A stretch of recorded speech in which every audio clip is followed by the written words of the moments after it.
नमस्कार दोस्तों, स्वागत है आपका आज की न्यूज़ में। दोस्तों, आज की प्रमुख समाचारों में पहली खबर मुख्तार अंसारी और उनके भाई अफजाल अंसारी की है, जिन्हें कोर्ट से क्रमशः 10 साल और 4 साल की सजा हुई है और साथ ही 5 लाख और 1 लाख का जुर्माना भी हुआ है। दूसरी खबर पहलवानों के प्रदर्शन को लेकर है, जहां अब राजनीतिक पार्टियों के आने के बाद उसे सरकार विरोधी प्रदर्शन समझा जाने लगा है, क्योंकि आज मंच पर प्रधानमंत्री मोदी और यूपी के सीएम योगी जी के खिलाफ बयान दिए गए। मंच पर पप्पू यादव, अरविंद केजरीवाल, प्रियंका वाड्रा, सत्यपाल मलिक ने भी अपने भाषण दिए।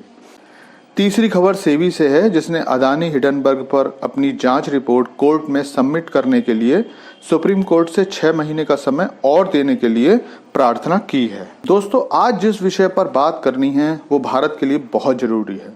उस एक बात का होना मेरे लिए शायद भारत की आंतरिक और बाहरी राजनीति को बहुत ज्यादा बदल सकता है, अगर सरकार चाहेगी तो।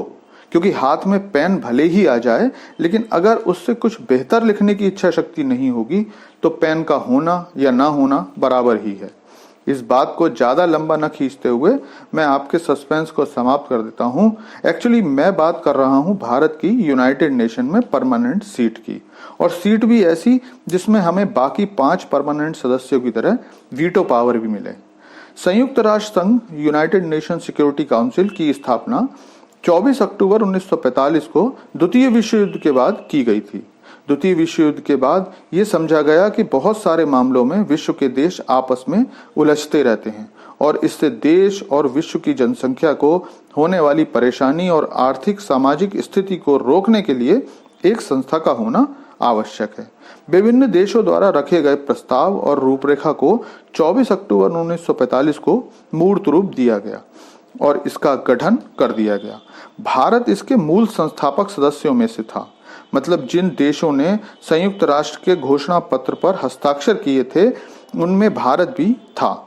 सदस्यों ने 5 सदस्य देशों को स्थायी सदस्यता दी, जिन्हें वीटो पावर भी दी गई, और 10 अस्थायी सदस्य बने, जिनका कार्यकाल 2 वर्ष होता है।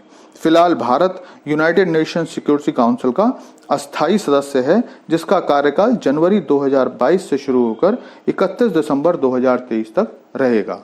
समय बीतता गया और स्थायी सदस्यों की मनमानी बढ़ती गई और अब यूनाइटेड नेशन के स्थायी सदस्य अन्य सदस्यों को दबाने और कई तरह से परेशान करने लगे।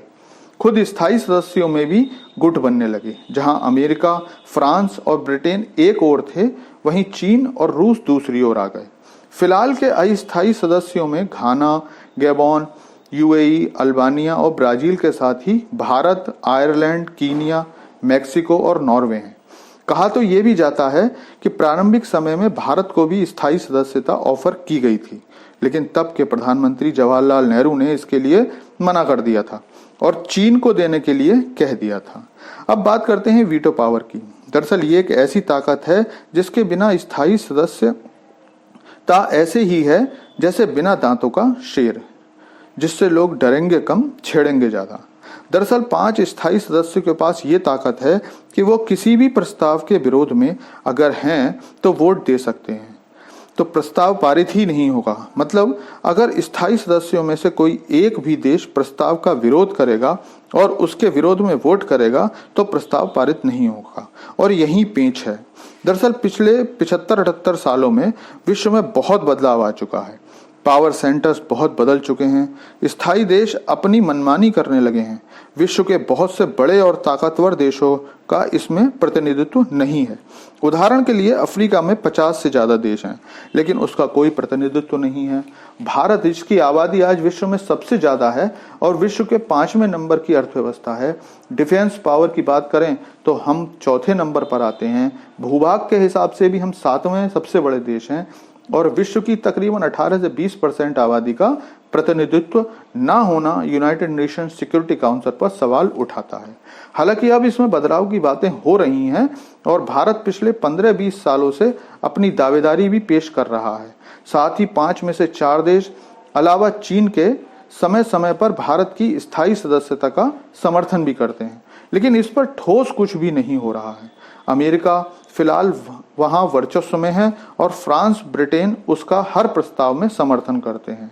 उसे लगता है कि भारत का रूस से पुराना संबंध है।